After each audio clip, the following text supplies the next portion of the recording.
Welcome to Coffee with the Sarlos. We are your hosts of the show, Karen and Kelly Sarlo. Whether you're struggling with grief or you just need answers, we connect you with spirit to find relief, clarity, and direction in life. We can help you move forward.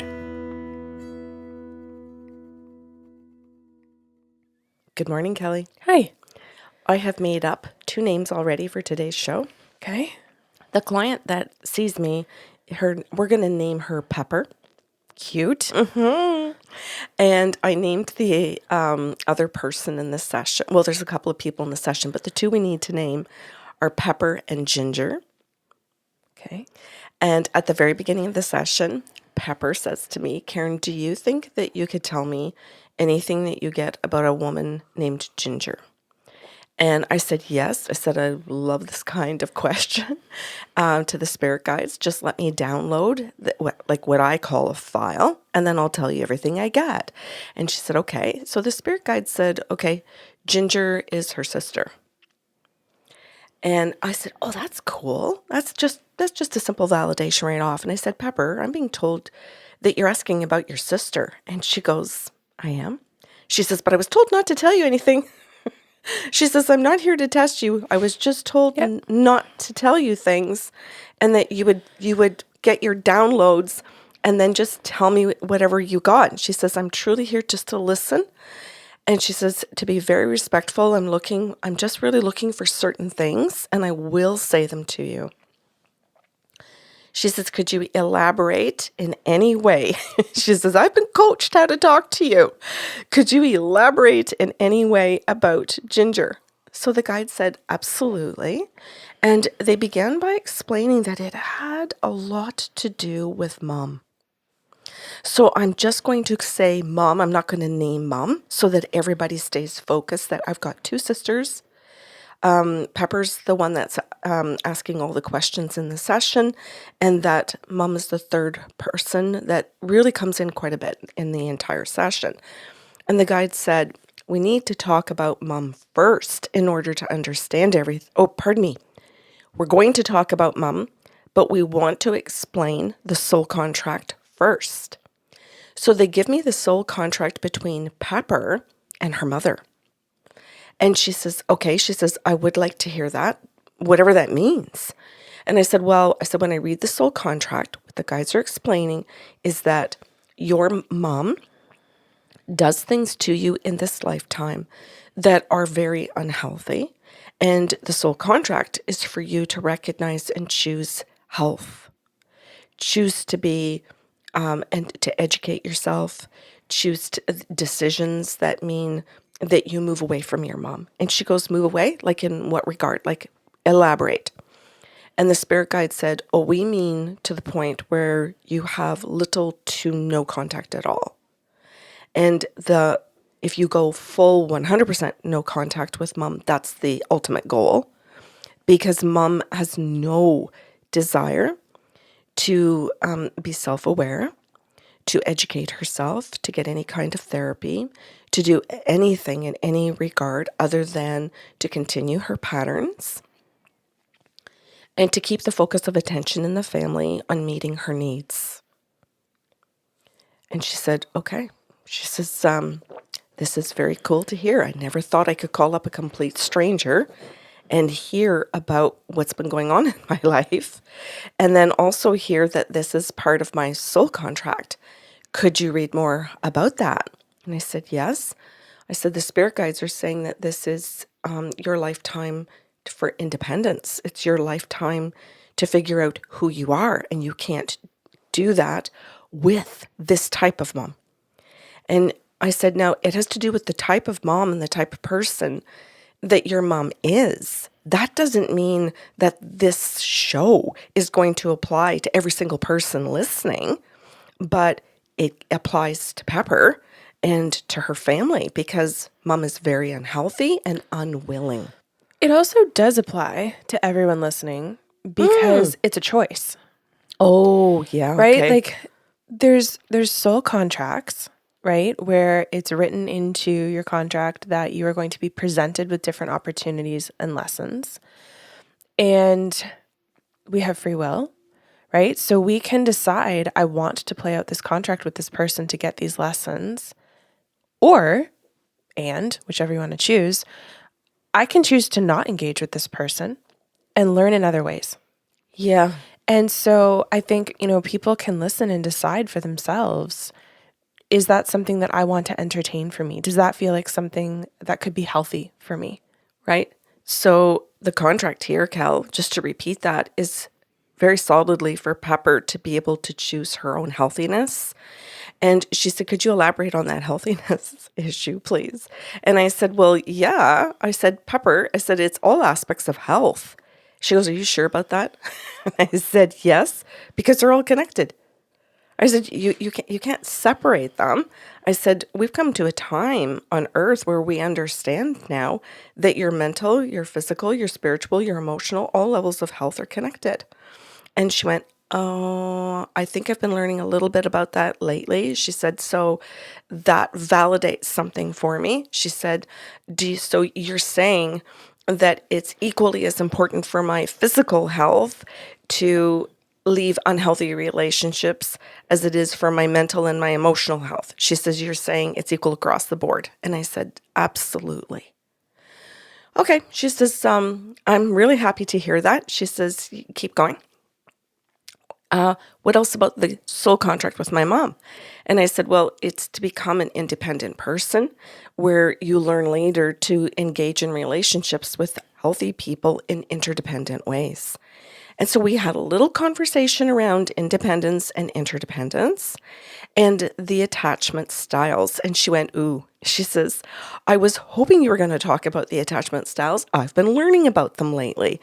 She said, so you're talking about the fact that if I stay in this environment with my mom and with Ginger, my sister, that it's going to be more difficult for me to move towards a secure attachment style and be a secure person. You're saying that if I stay in this relationship and they are both insecure people, that there's more of a challenge for me to stay insecure and that I will be engaged in some of the games. She says they play games constantly. So I'm going to get sucked in. I'm going to illustrate something for people because I'm not sure why, but attachment styles seems to very much confuse people, even though it also enthralls them. The image that comes to my head all the time when we're talking about any one of the insecure attachment styles is you, an individual, as a baby, a wide-eyed baby looking at mommy or daddy or whoever your parents were, like, oh my God, are you going to come to me? When you have a parent who because now you're an adult, who is not willing or cannot consistently come to that wide-eyed baby who is asking for love and attention and affection and care, then you will never be able to feel secure. Right? Yeah. Because your fixation in staying in the relationship is, will these wide eyes earn me love? If I stare at you longer and look at you longer and beg you with these big eyes, will you come to me? It's just going to create ongoing health issues, right? Mental, physical, and emotional. Yeah. When you decide to turn away from them and give your attention to the people who you actually are witnessing consistently show up for you and consistently meet your needs, then you have the opportunity to develop a secure attachment style. And your eyes don't stay wide, right? You're not looking with a pleading look. You're looking going, okay, this is great. Okay, this feels good. There's a healthy assessment. There's a relaxing of the eye muscles, if you can put it that way, right? Where it's like, okay, I can sink into this moment. You're not getting a hug and staying wide-eyed like, are they going to pull away? Right? There's a totally different energy and ability for you to soften. Yeah. So then she said, could you quickly just go right into and say something about the contract with Ginger too? And the spirit guide said yes, that Ginger was still in the wide-eyed stance with her mom and that she was still looking for her mom's consistency in being there to love her and to say that you are worthy. And she said, oh my God. She goes, that is so true. And I said, and your sister Ginger doesn't know about the attachment styles. And she goes, yep, not because I haven't tried. She goes, I've tried. And I said, yeah, but she doesn't want to know about them. She wants to stay fixated on mom. And she goes, yeah, tell me about that. And I said, well, the spirit guides are saying that Ginger is the youngest in a big family. And she goes, that's true. And I said, I'm going to hit pause. And I said, the guides want to go into explaining some other things. I said, this is a really big file. And she said, yep, you go right ahead. She says, I'm just looking for understandings today. Probably answers to a lot of questions that I've asked subconsciously and consciously. She says, so I'm just going to listen. You go ahead. So I explained what the guides downloaded. And it was this. Mom has a huge family. There's 13 children. I think she validated. Yes, 13, because she said correct, a baker's dozen. But they came in 2 groups. So there are 8 children in the first group. And at that time, Mom thinks at the end of the 8 children, I have a massive family. I don't want any more. I also don't want to stay home. I also don't want to change diapers. I don't want to cook anymore. I don't want to do all this laundry. I got to get out of here. I'm going crazy. And so she figures, okay, I'm done pregnancies. I'm done birthing. I am so freaking done. And Dad's attitude is, oh my Lord, no, we're Catholic. We're going to keep having children just as long as you're fertile. And Mom's attitude is, I don't think so. My body can't handle it. My mind can't. My emotions can't. I'm not competent, and I'm not even doing a good job at the first date. And now I want out. So Mom decides, I'm going to work. I don't want to do this. And she goes to work for a little while, but she works in her own home. So, which any woman listening to this is going to go, oh, no, Mom. You can't work in your own home when you've also got all of these children. So she tries to run a business in her own house while she's also caring full time for all of these kids. So there are several years off where she actually doesn't have any. Off. Yeah, fucking right. Every woman just laughed at that. Go ahead. Yeah. But I'm saying off of pregnancies. I'm not saying off of mothering and all of the responsibilities of home care and raising children. I'm saying off of pregnancies. So she has several years off where there are no more pregnancies. And she thinks, oh, thank God. God's finally on my side. Because she's religious, so she's got these beliefs that God is finally caring for her and hearing her prayers and all of this stuff. And then lo and behold, Pepper comes along. She's got a pregnancy. And I'm going to say after that, she has more children. Because you've heard, she's got 13 in total. Pepper is the 9th out of 13. So there are more kids. And Mom is just like, okay, fine then. I have to have these children because the church says I can't use birth control. We're Catholic and I can't, but I am putting my foot down and I am not staying home and I am not raising these kids. I'm going to work.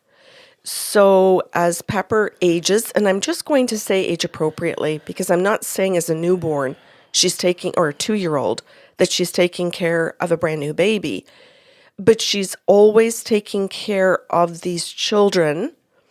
And I'll say, well beyond her abilities. Then you can't say age appropriately. Oh, okay. I'm trying to word this properly so people understand. Why? Maybe I just can't even. Properly sounds like you're trying to be appropriate. And it doesn't sound like the decisions that were made were appropriate. Good enough, Kelly. Now, I want to preface that by saying, like, this poor fucking woman. Yes. Unfortunately, is put in a position of powerlessness. Yeah. And is trying to figure out how to assert some kind of control over her own life. Yes. At the expense of the last 5. Yes. Exactly. So I'm saying, like, it's inappropriate and there's compassion for this woman whose life has been destroyed. Yes. Very much. So Pepper then gets told in this session what happens here, that Mom is quite angry with her because she's the first of all of these babies that are coming. And she's not allowed to be angry with her husband. That's right. And she's not allowed to be angry with God, and she's not allowed to be angry with the Catholic Church. So it doesn't leave a whole lot of other people to be angry at other than these children that are coming and the older children that are taking away from the life she now thinks and believes and wants for herself, with some level of autonomy, independence, financial stability, and her own financial independence, right? Because now the finances are always dependent on what the husband says. So Pepper comes along and she is put into this position of, you are going to raise these younger children. Mom's gone out to work and you are going to take care of the home. You're going to do all of these things that I'm going to say Mom used to do, because there also isn't a maid and a cook and professional people coming in to do these things. So Pepper's younger brothers and sisters very much see Pepper in the role of a mom figure because Mom's gone to work. So when they come home from school, want something to eat, help with homework, whatever, there's a variety of things. Can I go to so-and-so's house to play? Can I go outside? They have to ask Pepper all of these things. And she's the one that makes these decisions and is put in the role of mom over the siblings, which does go well to some degree, but also doesn't. So especially as they age now, because Pepper, at this time of this session, is an older, mature woman. These are all women and brothers and sisters like in their 50s, 60s, 70s. They're not kids anymore. But what happened over the years was her brothers and sisters, especially the younger ones, want a relationship with the biological mom. So Pepper eventually gets pushed out because there's a desire with these younger brothers and sisters to have a connection to their mom. And mom decides over time, I also don't want Pepper around, because now that I'm aging and I'm retired and I want to have some fun with my children and my grandchildren, and I want them to meet my needs as well, I don't want Pepper around to interfere with all of that. I want all of this attention for myself. So I said to Pepper, you end up getting pushed out of the family for two reasons. One, because mom wants you out because she wants to be in the position of mom now, because the role of mom is very different. It's not caring for the children. She believes it's mom where children are supposed to care for her, so she wants to step into that now. And your siblings want their mom that they didn't get all this time. They want that relationship with her. So you get pushed out on both sides. And she goes, this is exactly what I came for. She said, this is exactly what I came to hear. So Pepper says to me, this is exactly what I came for. She said, you are a complete stranger. It's what I needed to hear. She said, I was hoping that I would understand why my brothers and sisters have behaved this way. And she says, I was hoping to understand my mom and Ginger. And she says, I was really trying to figure out, like, Ginger's one of, and I was focused on asking questions about her, but she says, you put her in the group with a group of siblings. And she says, which has actually helped me quite a bit understand the dynamics in my relationship with her.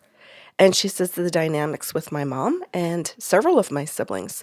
She says, I'm happy to hear that in the soul contract, the choice at the very beginning of the session that I'm supposed to make in this life is to choose my own health. And that if I choose my own mental health, that my emotional, my spiritual, and my physical health are all attached, and that every decision I make towards those health issues or those healthy decisions, pardon me, are going to affect every aspect of my life. And she says, I'm going to hold to that. And she says, I'm going to say, thank you so much. I want to come back again to be able to ask about different things. Can I? And I said, absolutely. She said, this was so helpful, Karen. to be able to walk away and be able to breathe a little differently today, to be able to sink into knowing that what I've done in the past was part of the contract and that I am living that out to the best of my ability towards my health. She said, that's the goal. Thank you. Beautiful. Thanks for listening to Coffee with the Sarlos. If you enjoyed the show today, help spread the love with a like, share, or review of the podcast. See you next Saturday with a brand new episode.